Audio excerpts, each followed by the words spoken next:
मंच की अध्यक्षता कर रहे हैं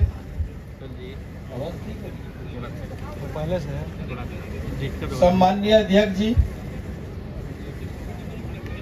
सम्माननीय संचालक महोदय,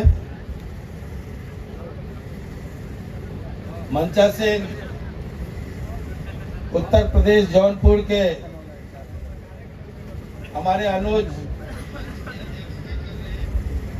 भाई धनंजय सिंह जी, कृष्णा बाबू, हमारे अग्रज बड़े भाई विजेंद्र सिंह जी, धर्मजीत सिंह जी, श्वेता सिंह जी और नाम लीजिए, आयोजन करता लोग, छोटे भाई ने भतीजा मुकेश भाई, निर्मल सिंह जी, फ्रेंड्स ऑफ आनंद के जिलाध्यक्ष संजीव, अमित जी, करनी सेना के प्रदेश अध्यक्ष अमित जी, और एक सार्थक काम, अभी अमित भाषण देने खड़ा हुआ, मुखिया अमित, तो हमने कहा कि तुमको बोलने की जरूरत नहीं है, इसलिए कि जो तुमने कर दिया वही अनुकरणीय है, अभिनंदनीय है। कहते हैं 1 टन भाषण और 1 दिन का एक्शन, 1 टन भाषण पर 1 दिन का एक्शन भारी पड़ता है। आज वही स्थिति, उसको सार्थक करने का काम अमित ने किया है। प्रतिमाएं क्या है? प्रतिमाएं प्रेरणा है, प्रेरणा के स्तंभ है। प्रतिमाएं वो देश मर जाता है जो अपने पुरखों को भूल जाता है, शहीदों को भूल जाता है। आज जो यादगार माइलस्टोन अमित ने रखा है, इलाके का, जिले का, बिहार का बच्चा आने वाली भावी पीढ़ी महाराणा प्रताप से प्रेरणा लेने का काम करेगा। एक बहुत ही ऐतिहासिक क्षण में हम एक दूसरे से मिल रहे हैं। साथियों, महाराणा प्रताप पर कुछ बोलना सूरज को दिया दिखाने के बराबर है। हमें कुछ बोलने की जरूरत नहीं है। महाराणा प्रताप क्या थे और उनका भाला कितना था, उनका कवच कितना था, उनका हाइट कितना था, ये सब कहने की जरूरत नहीं है। महाराणा प्रताप का 2 जानवर जिसने साथ दिया, चेतक, वो भी जब अमर हो जाता है इतिहास में, राम प्रसाद हाथी, वो भी जब इतिहास का अमर पात्र हो जाता है, तो महाराणा प्रताप पर कुछ बोलने की जरूरत नहीं है। महाराणा प्रताप को जीने की जरूरत है, महाराणा प्रताप से सीखने की जरूरत है, महाराणा प्रताप के राह पर चलने के संकल्प की जरूरत है। इसलिए महाराणा प्रताप की लड़ाई को लोग बड़ी विकृत रूप से पेश कर रहे हैं। आज के संदर्भ में बहुत दर्द होता है, बहुत दुख होता है। माफ कीजिएगा, मैं आया हिंदुआ सूरज, आपने भी कहा, हिंदुत्व आपने भी कहा, अधिकांश लोग यहाँ जमा। आप चले जाइए रामायण में, हिंदू शब्द ढूंढ के लाइए। आप चले जाइए महाभारत में, हिंदू शब्द ढूंढ के लाइए। आप जाइए उपनिषद में, हिंदू शब्द ढूंढ के लाइए। आप चले जाइए गीता में, हिंदू शब्द ढूंढ के लाइए, कहीं नहीं मिलेगा। लेकिन एक शब्द है बार बार कृष्ण के मुंह से आया है, क्षत्रिय। रामायण में भी मिलेगा। हर हमारे जो जिसको आज हिंदू धर्म ग्रंथ कहते हैं, उन धर्म ग्रंथों में बार बार क्षत्रिय शब्द का उल्लेख है। हम बहुत पुरातन हैं, हजारों साल पुराने हैं, और इसलिए किसी ने कहा छात्र धर्म युगे युगे।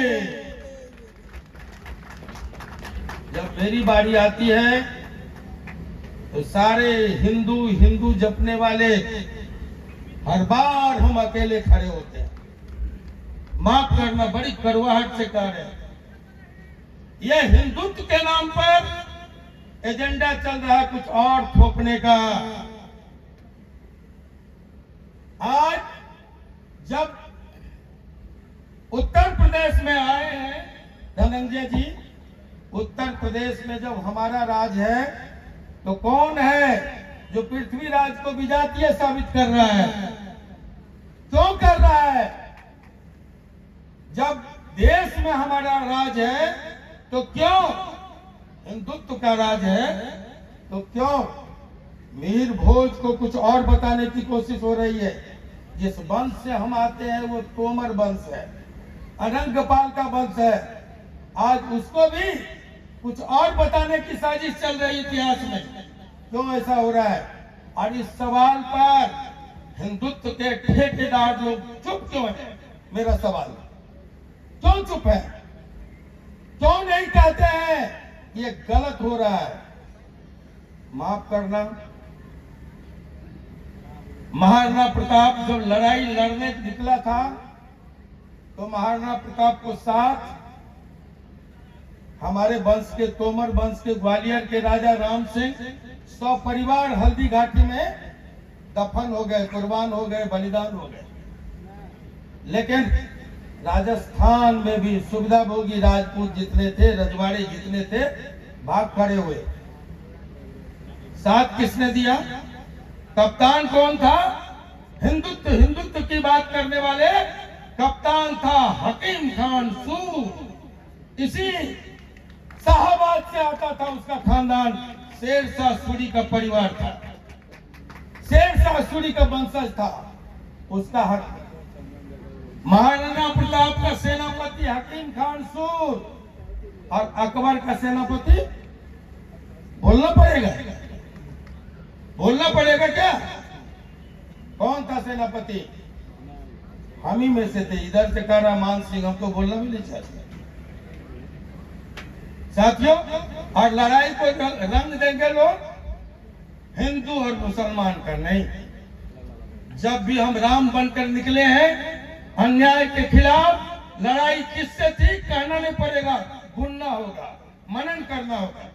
जब भी हम राम बनकर निकले हैं, तो बन के नर, जिसको बना दिया बानर, जिसकी जंगलों में, जंगली इलाकों में बड़ी पूछ थी, कोल भील बन के नर, पीछे से लगा दिया पूछ।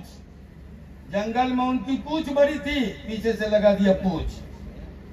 तो जब राम बनकर निकले, तब भी यही गरीब, गुरबा, दलित, पिछड़े, इन्होंने ही साथ दिया। जब हम महाराणा बनकर निकले, तब भी हमारा साथ दिया कोल भील, मुसलमान, इन्होंने हमारा साथ दिया।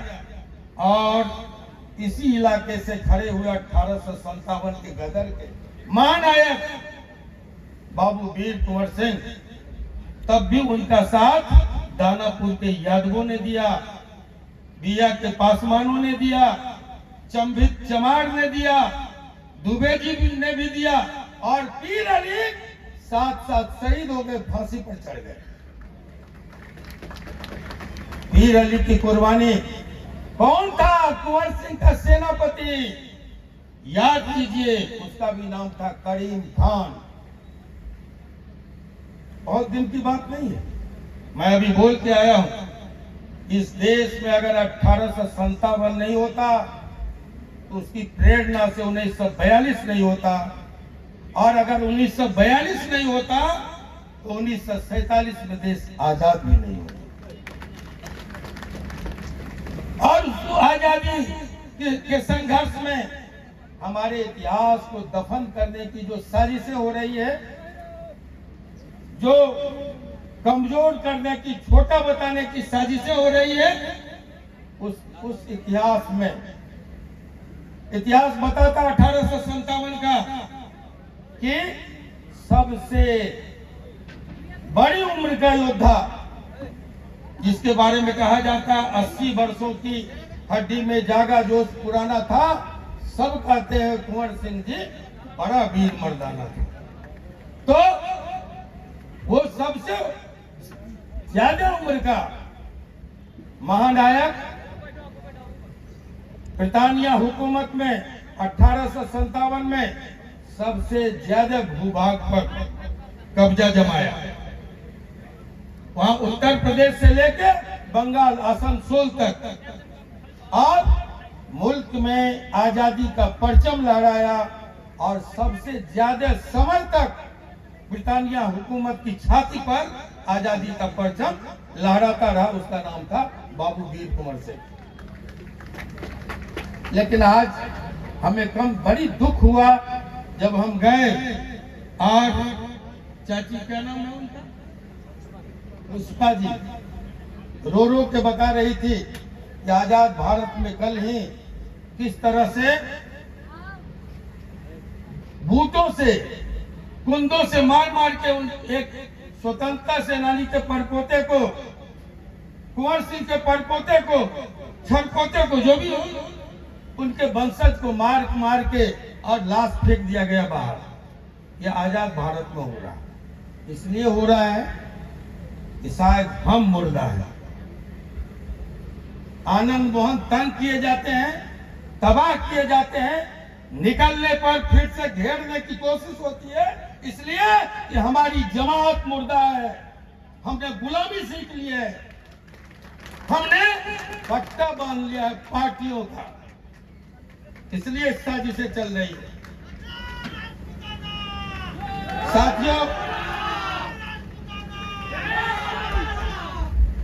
साथियों, हमने कहा कि कुंवर सिंह भी जब निकले थे तो सभी वर्गों की एक महायोद्धा थे, महानायक थे, लेकिन मैं समझता हूं कि 1857 के गदर में उससे बड़ा कोई जननेता नहीं था, जिसके साथ हर वर्ग, हर समुदाय, हर धर्म के लोग थे। इसलिए आज जब हम महाराणा प्रताप की प्रतिमा के अनावरण के अवसर पर इकट्ठा हुए हैं, एक बात जान लीजिए, लड़ाई हिंदू और मुसलमान की नहीं थी, लड़ाई गुलामी, आजादी और स्वाभिमान के बीच थी। एक तरफ गुलामी थी और एक तरफ आजादी थी। आजादी के लिए लड़ने वाले, स्वाभिमान के लिए लड़ने वाले जो लोग थे, वो थे महाराणा प्रताप के साथ खड़ा, और जो सत्ता का सुख भोगना चाहते थे वो थे मान सिंह के साथ खड़ा, अकबर के साथ नहीं। इतिहास में एक साथ दो महान हुआ, उसका नाम है महाराणा, तो दूसरी तरफ अकबर को भी महान कहा गया। अकबर बहुत छोटे लोग नहीं थे, चरित्र से बहुत बड़े लोग थे, इसलिए इतिहास में उसे भी, लेकिन हमारे जो हमारी विरासत है, जो हमारी परंपरा है, हम आज आत्मालोचना के लिए खड़े हैं, हम आज खुद को टटोलने के लिए खड़े हैं। हमारी परंपराएं दो हैं, एक संघर्ष की परंपरा और दूसरा सत्ता की परंपरा, एक महाराणा की परंपरा और दूसरा मान सिंह की परंपरा। मान सिंह की परंपरा कहती है कि मान सिंह की विरासत कहती है कि रोटी दो, बेटी दो, इज्जत दो, अजमत दो, लेकिन सत्ता के साथ चिपके रहो। लेकिन महाराणा प्रताप की परंपरा हमें सिखाती है कि आजादी के लिए, स्वाभिमान के लिए अगर जंगल जंगल भटकना पड़े तो स्वीकार करो। गोद में भूख से तड़प कर बेटी अगर दम तोड़ दे तो स्वीकारो। पत्थरों पर सोना पड़े तो सो जाओ, लेकिन कभी स्वाभिमान और अपनी आजादी से समझौता नहीं करो। यह है महाराणा प्रताप की परंपरा। तय करो हम किसकी परंपरा के वाहक बने। ये मूर्ति अनावरण नहीं है, ये आज संकल्प का दिन है। संकल्प लो। एक जगह अंशुमन जा रहा था, खुदीराम बोस या किसी की शहादत पर किसी ने बुलाया था, मुझसे मिलने आया जेल पर, कहा कि पापा शहीदों के लिए सबसे बड़ी श्रद्धांजलि क्या है। हमने कहा शहीदों और महापुरुषों के रास्ते पर चलना, कंटकाकीर्ण रास्ते पर चलना, ये संकल्प लेना ही सच्ची श्रद्धांजलि है। बात बहुत होगी, लंबी चौड़ी बातें करेंगे। हम कहते हैं सूर्य अगर सो जाए कहीं, महाराणा प्रताप को पढ़ लेना। ये शौर्य की कहानी है, शौर्य के सच्चे प्रतीक हैं, प्रतिमूर्ति थे महाराणा प्रताप। इसलिए मैंने कहा शौर्य जिंदा हो तो महाराणा प्रताप की जयंती मनाओ, स्वाभिमान जिंदा हो तो महाराणा प्रताप की प्रतिमा लगाओ। अगर आत्मसम्मान कहीं मरा नहीं हो तो अब महाराणा प्रताप को याद करो, वरना सब बकवास की बातें, बेकार की बातें हैं। और इन्हीं शब्दों के साथ एक बार फिर से हम आयोजक मंडल का, एक बार फिर से हम मुखिया अमित का और उनको साथ देने वाले, इस मूर्ति प्रतिमा स्थापना में साथ देने वाले तमाम नौजवानों का, बुजुर्गों का हृदय की गहराई से आभार प्रकट करते हुए, ये कहते हुए कि आपने एक ऐतिहासिक काम किया है, अनुकरणीय काम किया है, वंदनीय काम किया है, अभिनंदनीय काम किया है, इसकी जितनी प्रशंसा की जाए वो कम है। बस इन्हीं शब्दों के साथ कि शहीदों के चिताओं पर जुड़ेंगे हर बरस मेले, वतन पे मरने वालों का यही बाकी निशान होगा। धन्यवाद। जय हिंद, जय महाराणा, जय बाबू वीर कुंवर सिंह।